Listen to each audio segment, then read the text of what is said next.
तो देखिए तो मेंडेलियन डिसऑर्डर्स में हम लोग, अच्छा अब देखना है हम लोग को क्रोमोसोमल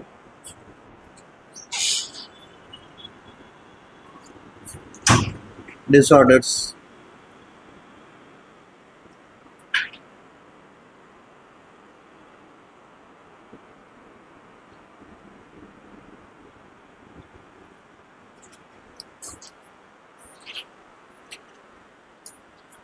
देखिए ये एक्चुअली अराइज होता है due to two reasons.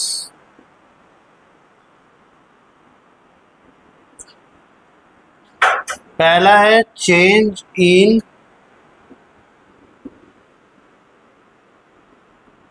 प्लॉइडिक condition,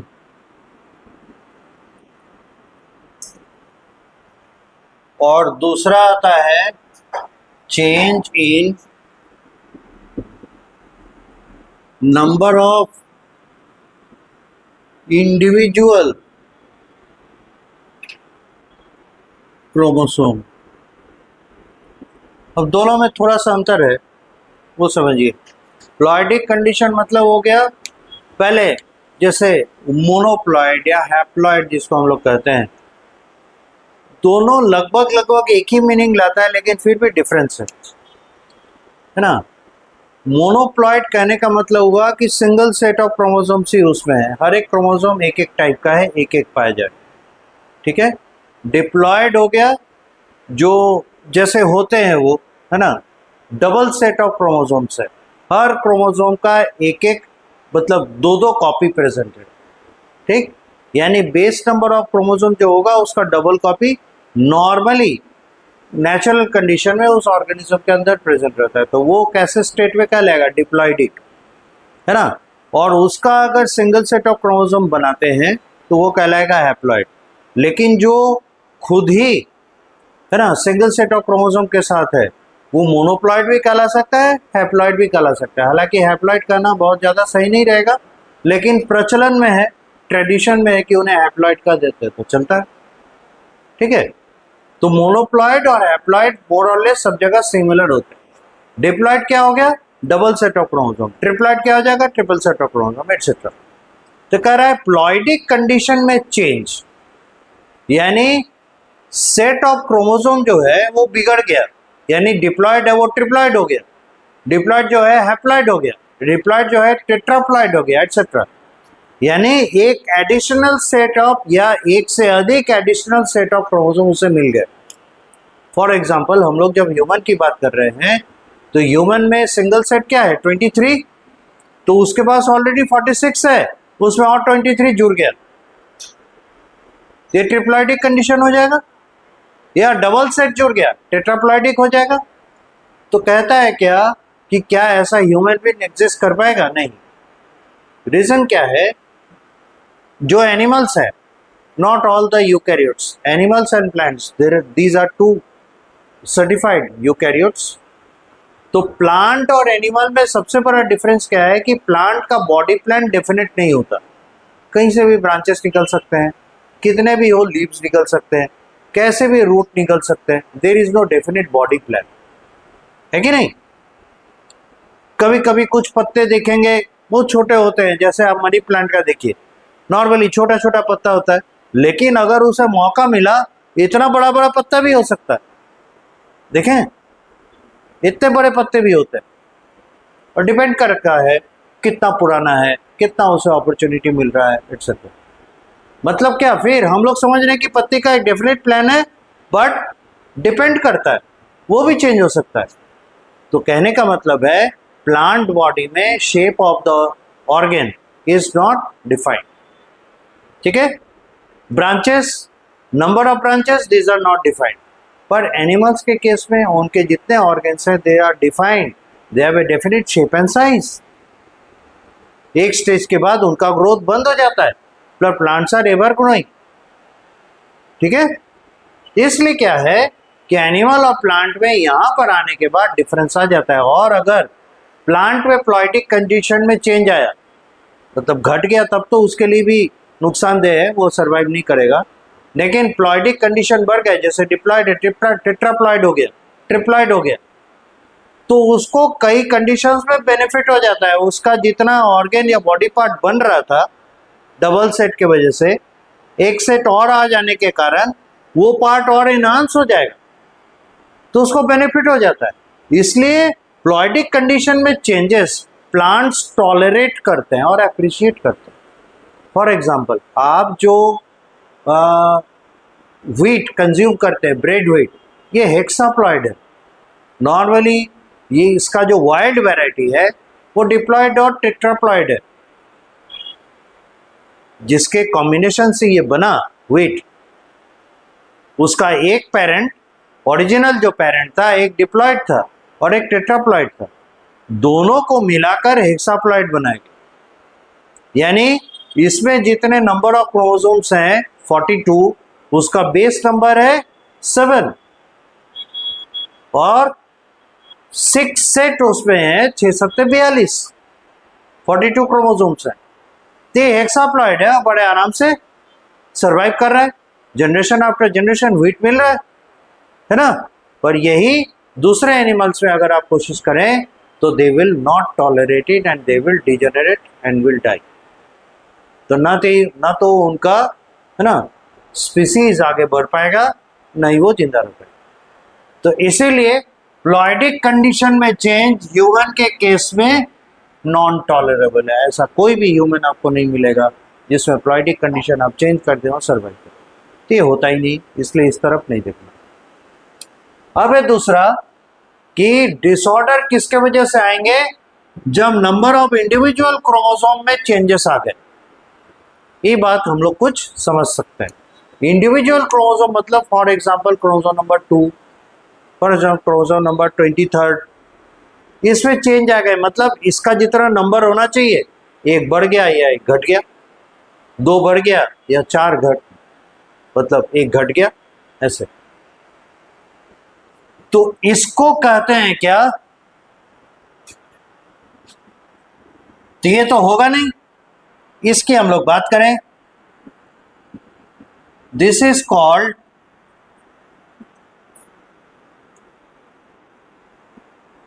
aneuploidy,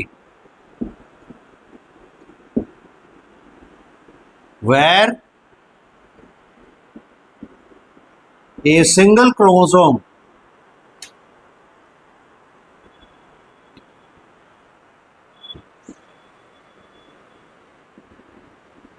increases or decreases in number, may be by 1 or so।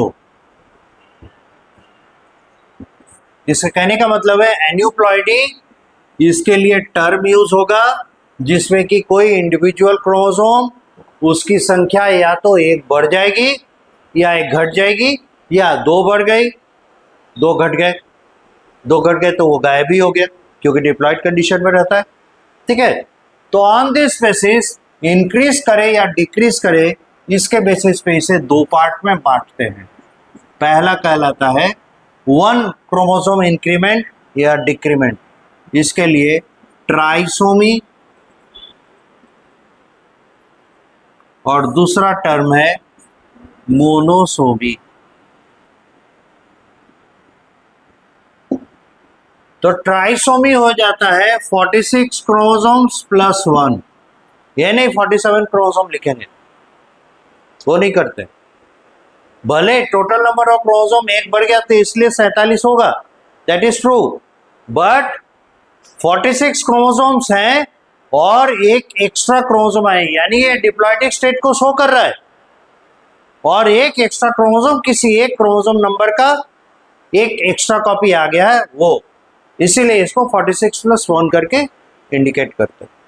ठीक है, और मोनोसोमी ये होता है 46 माइनस 1, यानी ये डिप्लॉइड कंडीशन है, इसमें से कोई एक क्रोमोसोम जो है वो अपनी संख्या घटा बैठा है, यानी एक गायब हो गया। ठीक है, तो यहां क्या होगा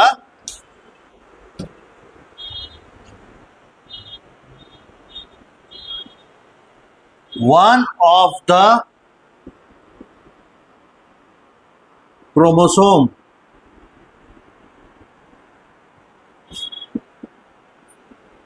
increases its number by 1, and so the total number of chromosomes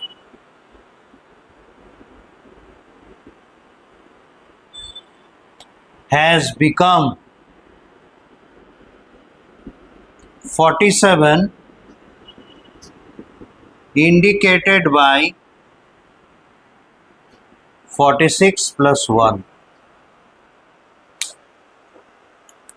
और मोनोसोमी के लिए हम लोग कहते हैं here one of the chromosomes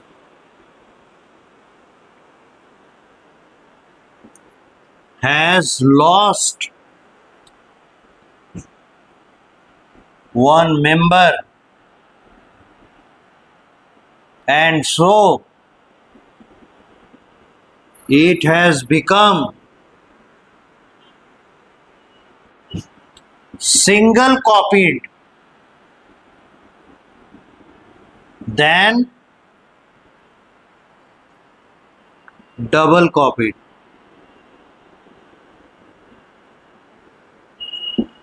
तो इसमें क्या हुआ, ये सिंगल कॉपी वाला रह गया डबल कॉपी के जगह पे, क्योंकि ह्यूमन क्या होते हैं, डिप्लॉयड है ना, तो हर क्रोमोसोम का डबल डबल कॉपी होगा, तो ये सिंगल कॉपी रह गया.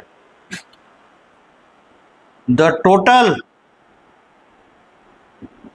नंबर ऑफ क्रोमोसोम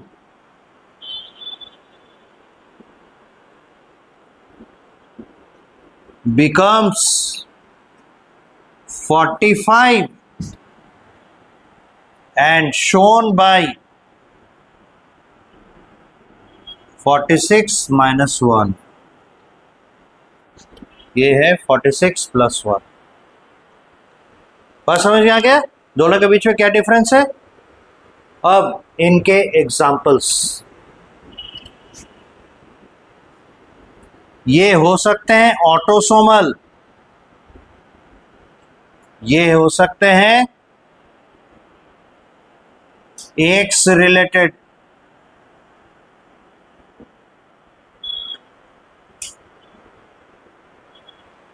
ये इसको भी दो भाग में बांट सकते हैं, ऑटोसोमल एक्स रिलेटेड. ठीक है, अब इसके बाद तब तक लिखिए, इसके बाद इसको फिर डिस्कस करते हैं. कंप्लीट चैप्टर मतलब कंप्लीट चैप्टर, उसमें कोई डाउट रह जाता है क्या. अब यहां देखिए,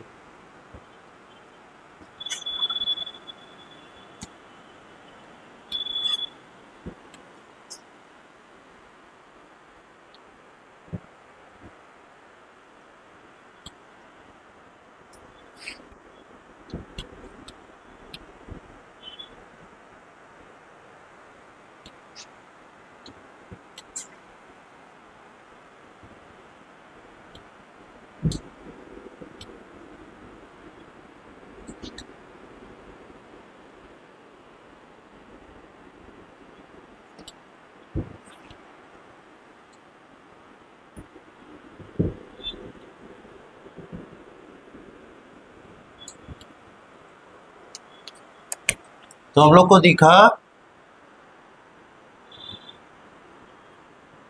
ट्राइसोमी,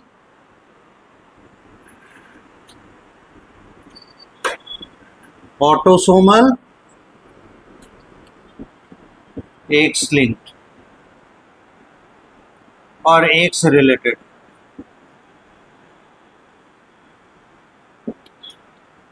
और है दूसरा monosomy,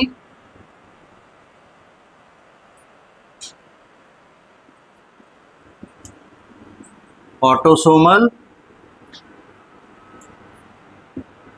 x related.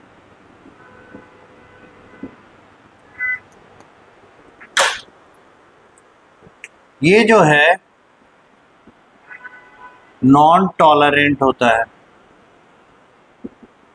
In human, इसलिए इस डिसऑर्डर के साथ, ऑटोसोमल मोनोसोमी के साथ, है ना, कोई भी ह्यूमन बीइंग सरवाइव नहीं कर सकता।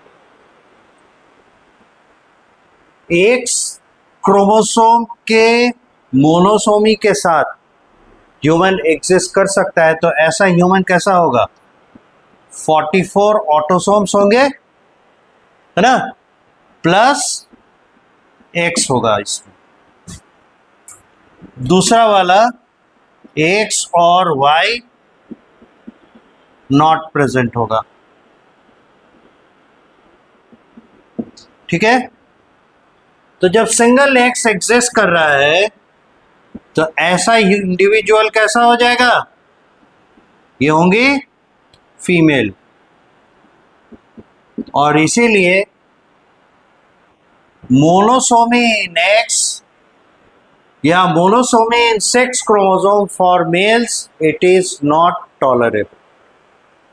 यानी अगर हम दूसरा सिचुएशन इसमें देखने की कोशिश करें तो क्या होगा? 44A यानी autosome plus Y, X missing है। अगर ये कंडीशन है तो ये क्या होता? Male, because Y chromosome represents malehood, ये मेल होता। लेकिन ये एग्जिस्ट नहीं करता है, नॉन टॉलरेबल।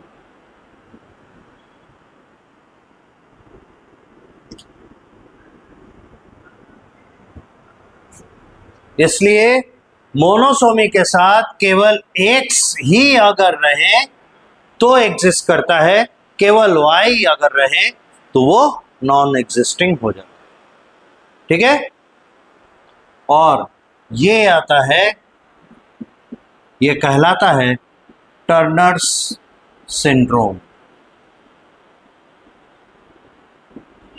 अब यहाँ एक टर्म आता है सिंड्रोम। एड्स के केस में भी हम लोग देखे हैं एक टर्म आया syndrome. Syndrome means collection of diseases और डिसऑर्डर्स।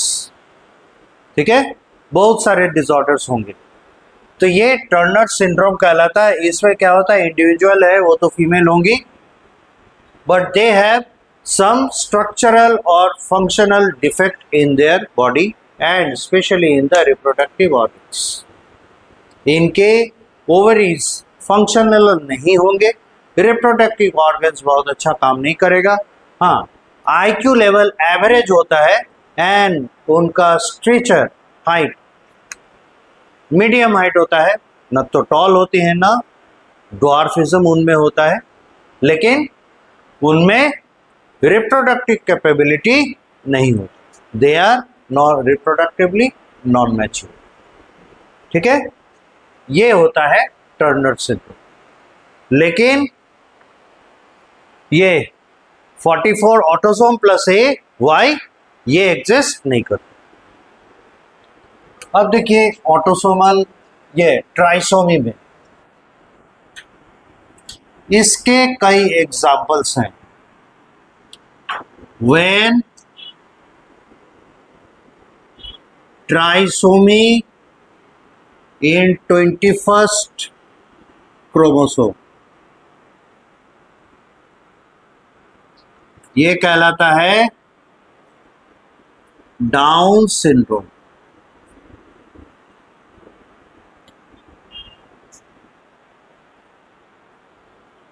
कुछ और एग्जांपल्स हैं, जैसे ट्राइसोमी इन 13th क्रोमोसोम,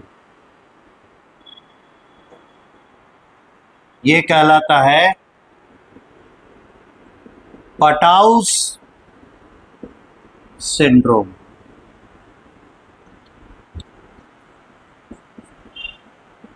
ट्राइसोमी इन 18th क्रोमोसोम, ये कहलाता है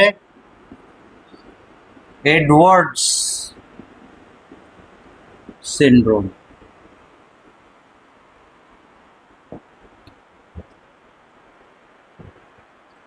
और अगर एक्स रिलेटेड हुआ तो दो कंडीशन हो सकता है।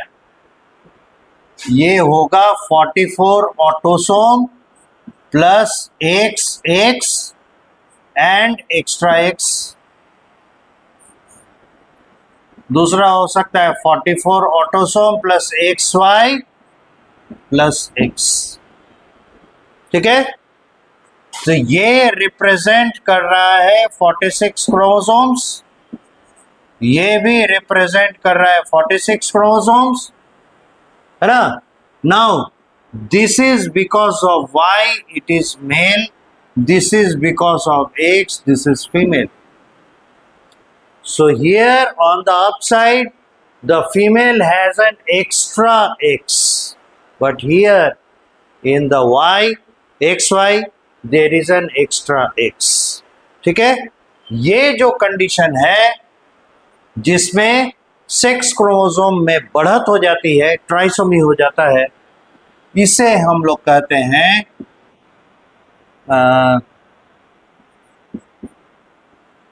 क्लेनेफेल्टर्स सिंड्रोम।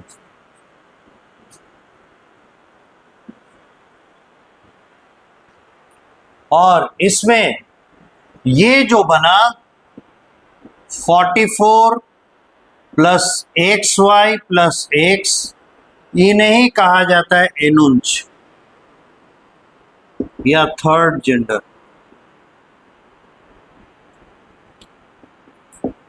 और ये जो बने 44 plus X x plus X, इन्हें कहा जाता है सुपर फीमेल्स।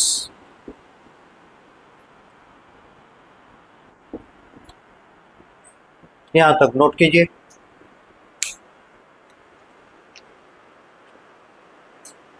फिर इनके कैरेक्टर्स एक एक करके हम लोग अब लिखिए। इन डाउन सिंड्रोम, सबके बारे में एक एक दो दो सेंटेंस जो हो सकते हैं। In Down syndrome the baby is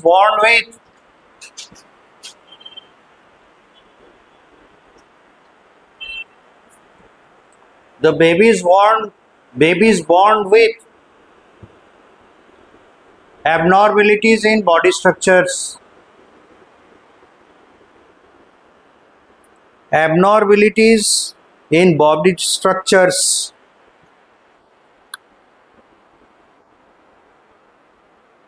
full stop. Some are like, जैसे कि some are like, डैश देके लिखिए गया, they are unable to,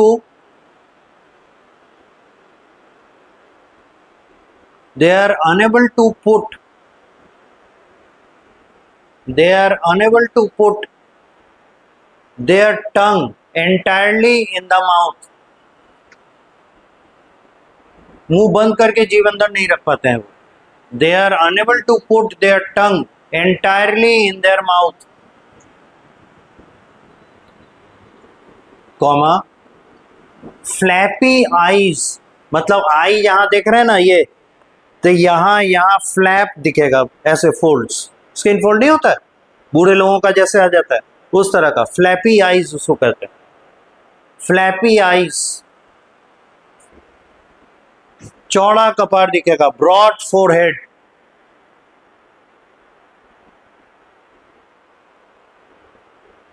comma short digits, उंगलियां बहुत छोटी होंगी, short digits in the palm,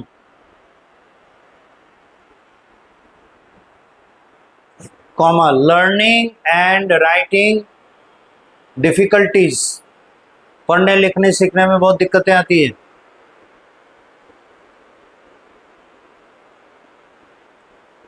mentally, comma देखें, mentally retarded, mentally retarded kids, ये बच्चे मेंटली रिटार्डेड होते हैं, ज़्यादा शार्प माइंड नहीं होता, चीज़ों को आसानी से नहीं समझ पाते, पकड़ नहीं पाते,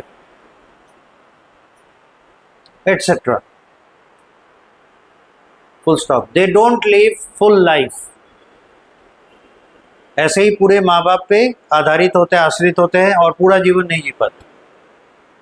they don't live full life. दूसरे में आइए, पटाउस syndrome.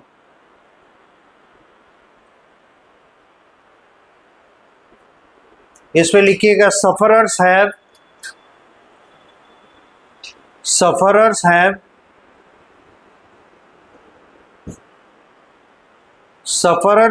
Death in their infancy. बचपन में ही ये मर जाते हैं, ज्यादा लंबा नहीं जीते। Sufferers have death in their infancy, comma, they have severe birth defects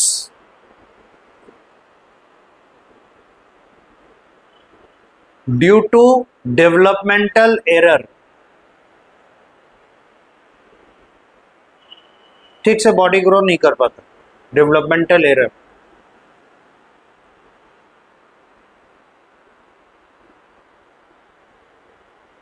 बहुत हुआ। अगला आइए, Edward syndrome. Edward syndrome, it has also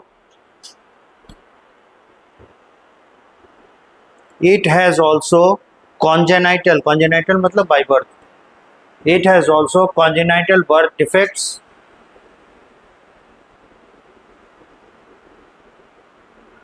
with improper heart development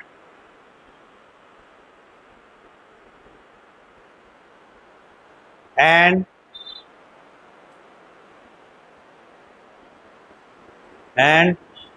early death। ज्यादा दिन लंबा नहीं जीते हैं बच्चे, जल्दी ही मर जाते हैं।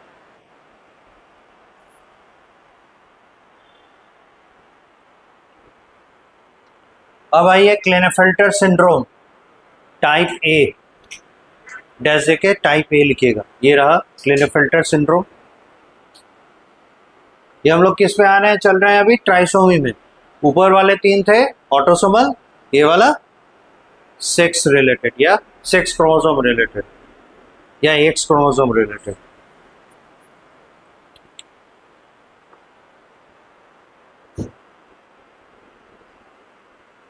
टाइप ए में दीजिएगा 44A plus XX plus X।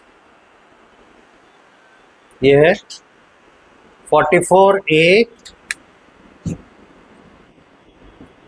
Plus XX plus X, type A वाले में। इस पे लिखिएगा डैश देके, these are females but have extra X chromosome. ये वाला these are females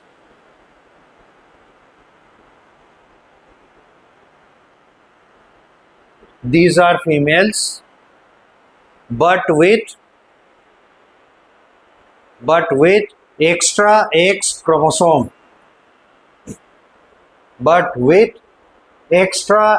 chromosome,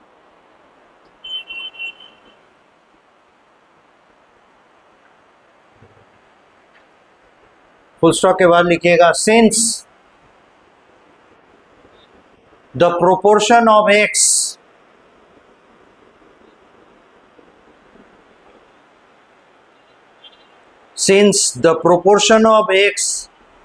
is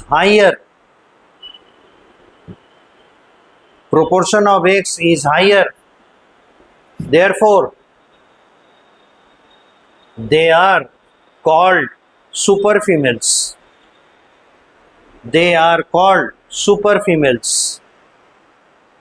full stop। इसी में लिखिएगा, they can lead normal life with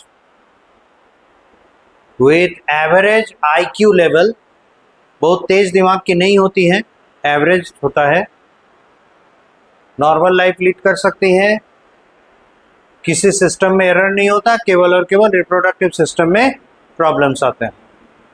तो क्या होगा, they can lead normal life with average IQ but have reproductive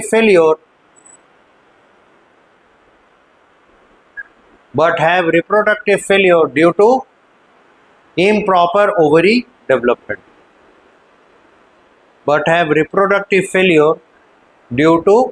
improper ovary development, तो society में अगर ऐसी महिलाएं रहेंगी भी तो आप उन्हें पहचान नहीं पाएंगे। अब देखिए टाइप 2 क्लेनेफेल्डर सिंड्रोम टाइप 2, इसमें आ जाइएगा 44A plus XY plus X, ये टाइप 2 है।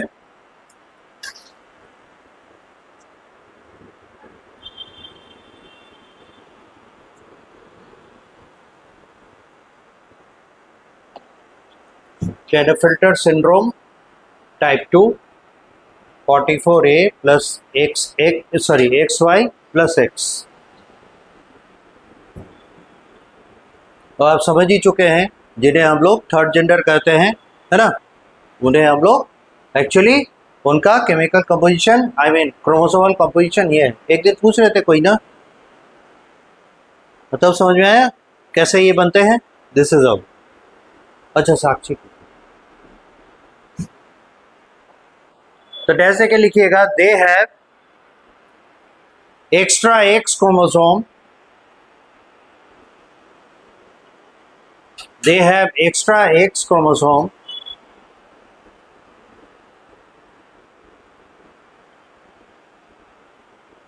but the 23rd pair is XY। ये 23वां पेयर है, 22 पेयर तो यहाँ है, 23वां पेयर है। they have an extra chromosome, they have an extra X chromosome but their 23rd pair is XY, full stop। therefore they are males, full stop। due to Y chromosome, full stop के बाद लिखिएगा due to Y chromosome they have testicles, यानी testis होते हैं, they have testicles but spermatogenesis is not possible, sperm cells produce नहीं होते। तो testicles क्या हो गए? इमैच्योर, इम्प्रॉपर हो गए, टेस्टिस जो है इम्प्रॉपर होगा। they have testicles but spermatogenesis is not possible, हो गया। आगे लिखिएगा due to extra X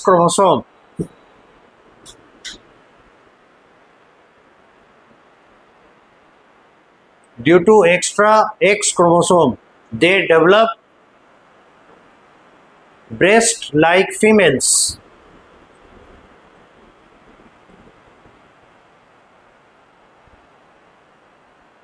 that is why full comma देके that is why they are called as third gender।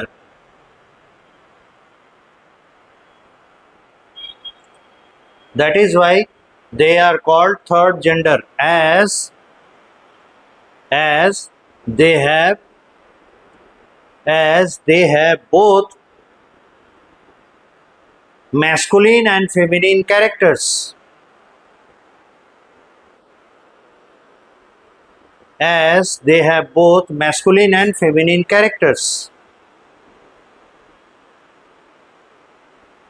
full stop। due to Y chromosome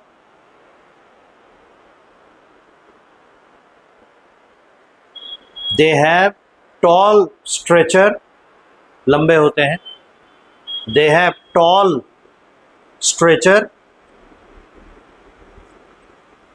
with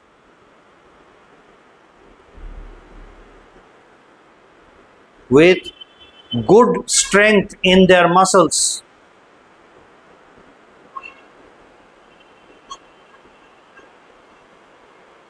good strength in their muscles, full stop। they are reproductively incapable, reproductive structure उनका ठीक नहीं होता।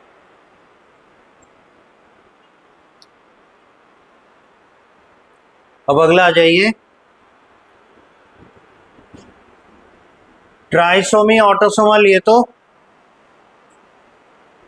Trisomy हो गया। Monosomy autosomal ये tolerable नहीं है, इसलिए इसका कोई एग्जाम्पल भी नहीं है। अब आ जाते हैं लास्ट, ये है टर्नर सिंड्रोम। बुक में आपको 3 ही दिया है, डाउन्स, टर्नर्स और क्लेनेफेल्टर।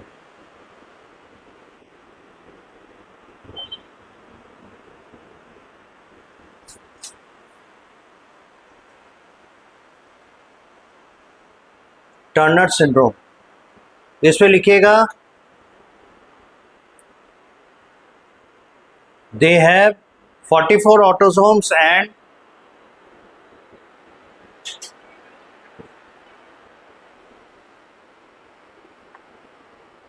they have 44 autosomes and only one X chromosome.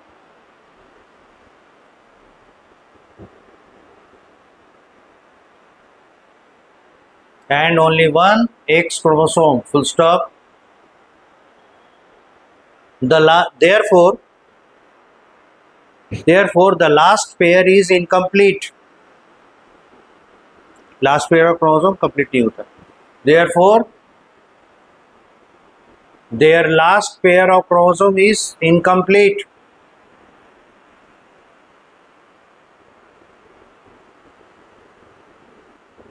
Therefore, their last pair of chromosome is incomplete.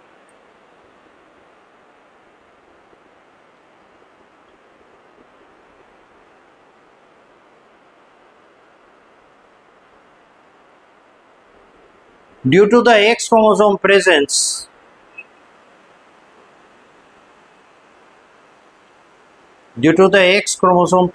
they are females.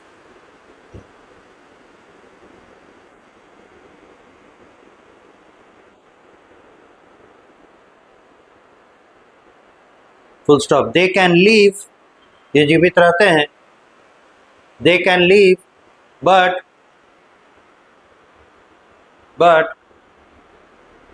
their reproductive structures are improper. Their reproductive structures are improper. ये था chromosomal aberrations और उसके वजह से होने वाली disorders and diseases. तीन any case किसी में भी देखिएगा, इसमें ना कोई एक सिंगल डिफेक्ट या डेफिशिएंसी नहीं होती, बल्कि कलेक्शन ऑफ डेफिशिएंसीज या कलेक्शन ऑफ डिसऑर्डर्स होते हैं। कोई बता सकता है क्यों?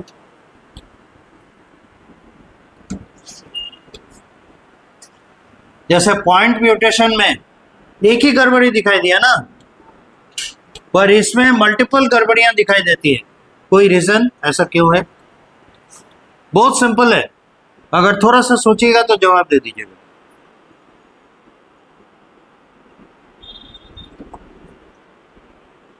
जा मेरे मिटाने तक मैं नहीं बता पाया। अरे भाई सीधा सीधा देखिए, एक जीन अगर अफेक्टेड हो रहा है तो एक ही प्रॉपर्टी अफेक्टेड हो रहा है ना, एक ही फिनोटाइप अफेक्टेड हो रहा है।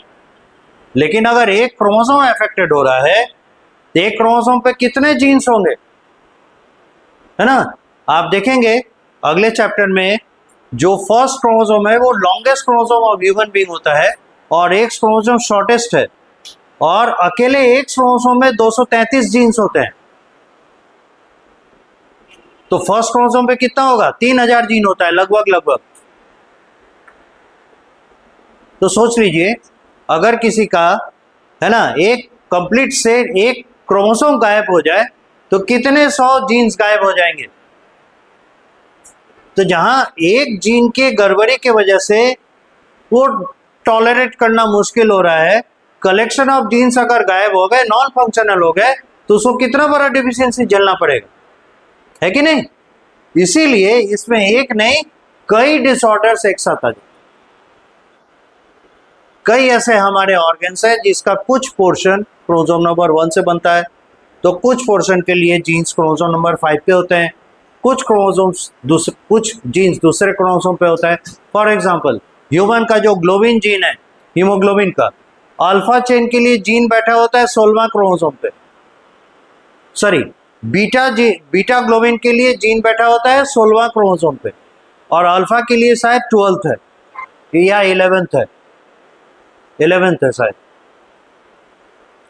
तो एक पर्टिकुलर बॉडी पार्ट, हीमोग्लोबिन क्या है, एक सिंपल प्रोटीन ही तो है, पर उस प्रोटीन को बनाने के लिए तो अलग अलग क्रोमोसोम की आवश्यकता है। तो इस तरीके से हमारे बॉडी के बहुत सारे ऐसे ऑर्गन्स हैं जिनके लिए सारे जीन्स एक जगह एक क्रोमोसोम पे इकट्ठा नहीं है।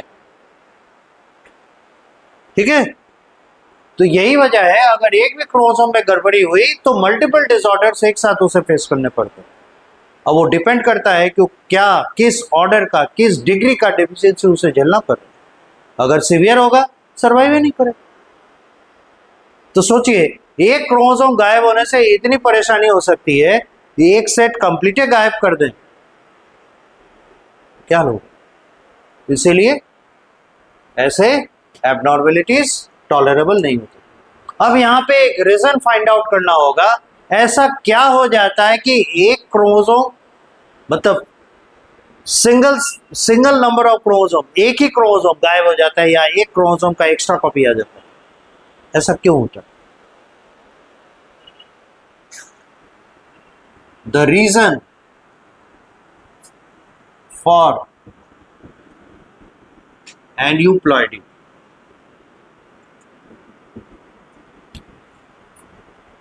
ठीक है,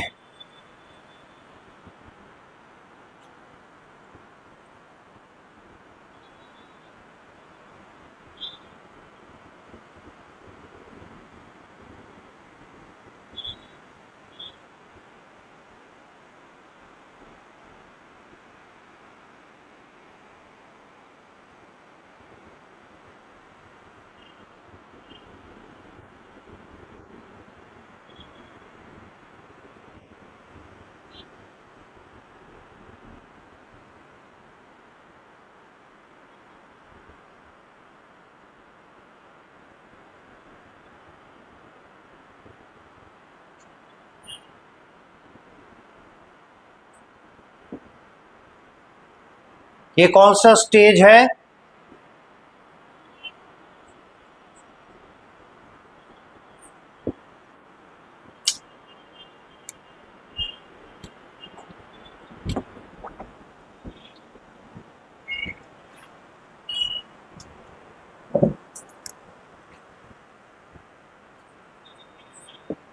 मेटाफेज। कौन सा? फर्स्ट। देखिए समझ में आ गया। देखिए, तो अगर ऐसा हुआ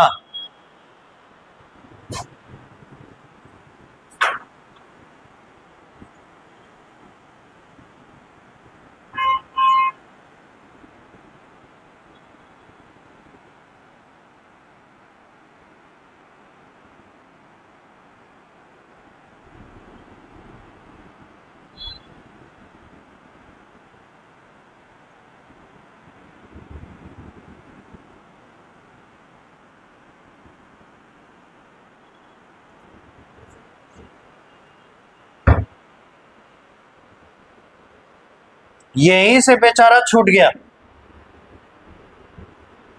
सेंट्रोमेयर से जो स्पिंडल फाइबर जुड़ा था छूट गया, तो खींच लिया ये। ठीक है, मान लेते हैं ये जो रिप्रेजेंट कर रहा है 22 सेट्स को, और ये रिप्रेजेंट कर रहा है 1 सेट को, तो बाकी 22 सेट, ये 22 सेट्स प्रॉपर हैं भाई। एक पोल पे एक मेंबर गया, एक होमोलोगस गया, दूसरे पोल पे दूसरा होमोलोगस आ रहा है। यहां क्या हो रहा है, दोनों होमोलोगस एक पोल पे, यहां जाने के लिए कोई नहीं। तो ये क्या बनाएगा, 1 एक्स्ट्रा क्रोमोसोम बनाएगा, और ये क्या बनाएगा, 1 लेसर क्रोमोसोम। ठीक है, क्यों? क्योंकि ये तो जाएगा बाकी आगे चल के गैमेट बनाने के लिए।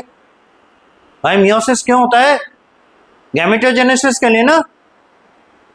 तब ये आगे चल के जो गैमेट बनाएगा तो इसमें क्या दिखाई देगा? ये वाला ऊपर वाला, ये 23+1, और इसमें क्या दिखाई देगा? 23-1, यानी इसमें 24 क्रोमोसोम्स आ गए और इसमें 22 क्रोमोसोम्स आ गए। गैमेट बनेगा तो बन गया, बनेगा ना। मान लेते हैं ये फीमेल है, गैमेट बना लिया। और वही हम नहीं बोल रहे हैं कि एक्स क्रोमोसोम के लिए हुआ या ऑटोसोम के लिए हुआ, किसी एक के लिए हुआ। अब जब फर्टिलाइजेशन होगा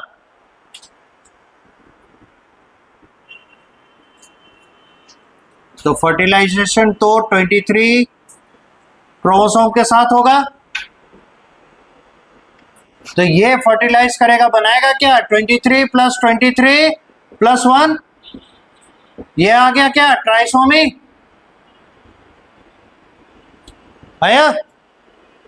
यहां देखिए, अगर फर्टिलाइजेशन होता है 23 क्रोमोसोम्स वाले के साथ, ये क्या बनाएगा?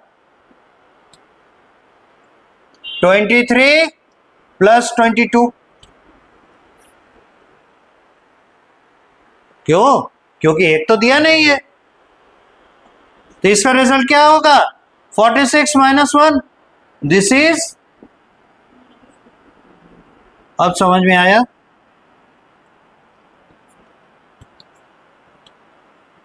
तो मान लेते हैं आप, अगर इसको ए रखते हैं, ये आपका देना है फॉर ऑटोसोम्स।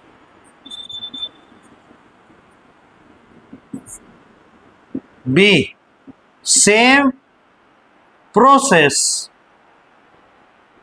For 6 chromosome.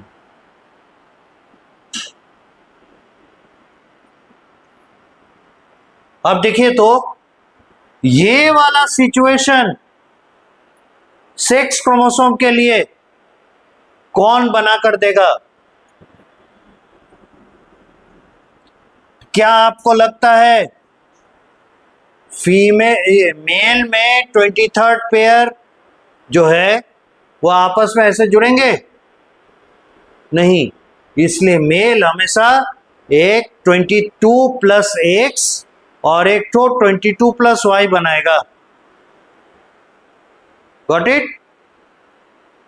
ये फीमेल होंगी जिनमें 23 मतलब 22+X आ जाएगा और एक में 22X मिसिंग, यानी 22+O बनाएगा। It will be the female, not the mails. तो for 6 chromosome, females can make 22+X+X, एक गैमेट बनाए 22+O, नहीं बनाया क्योंकि इसका X तो इसमें चला गया। अब होगा फर्टिलाइजेशन के लिए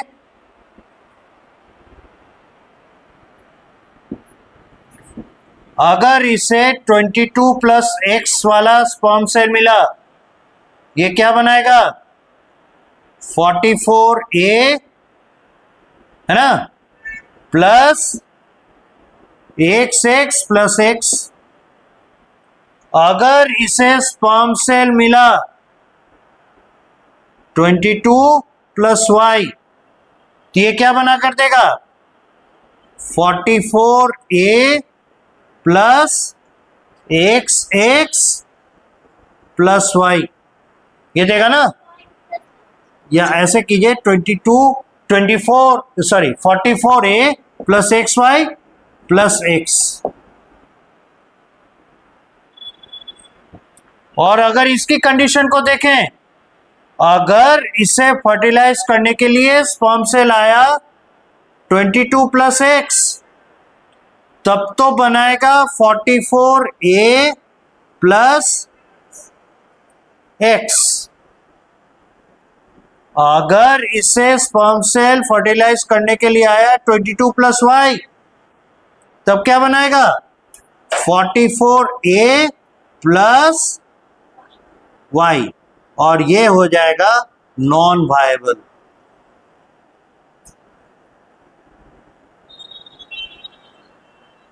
इसीलिए ये एग्जिस्ट ही नहीं करता, ये एग्जिस्ट कर पाए। तो मोनोसोमी इन एक्स क्रोमोसोम इस तरीके से बनता है। तो आप जो ये प्रोसेस देख रहे हैं ना, यहां अलग हुआ, यहां नहीं हुआ, इसको कहते हैं, ये एनाफेजिक स्टेज है, एनाफेज 1, और ये हुआ डिसजंक्शन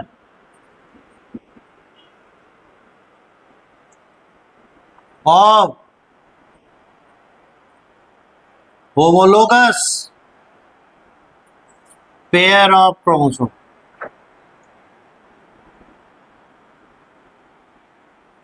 यहां हुआ disjunction of homologous pair of chromosome. Homologous pair जो है वो अलग हो गए, और यहां क्या हुआ non disjunction of homologous pair of chromosome. यहां हो गया non disjunction of homologous pair of chromosome. और एन्यूप्लॉइडी के लिए रीजन है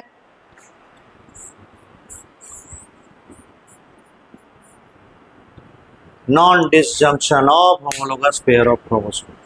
पहले इस डायग्राम को पूरा कीजिए, उसके बाद एक स्टेटमेंट लिखेंगे एज ए रीजन। अब लिखिए, the reason behind aneuploidy is, the reason behind aneuploidy is non-disjunction of, the reason behind aneuploidy is non-disjunction of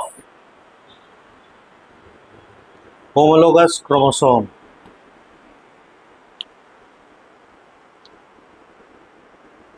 Full stop. Therefore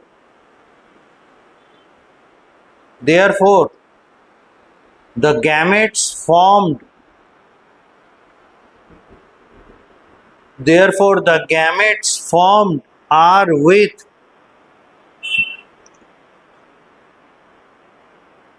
therefore the gametes formed are with either one extra chromosome or one lesser chromosome, either with one extra chromosome or lesser chromosome. This after fertilization,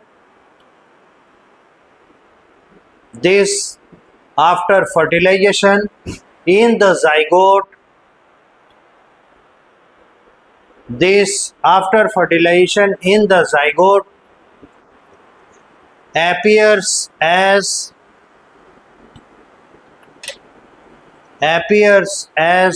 aneuploidic condition, appears as aneuploidic condition.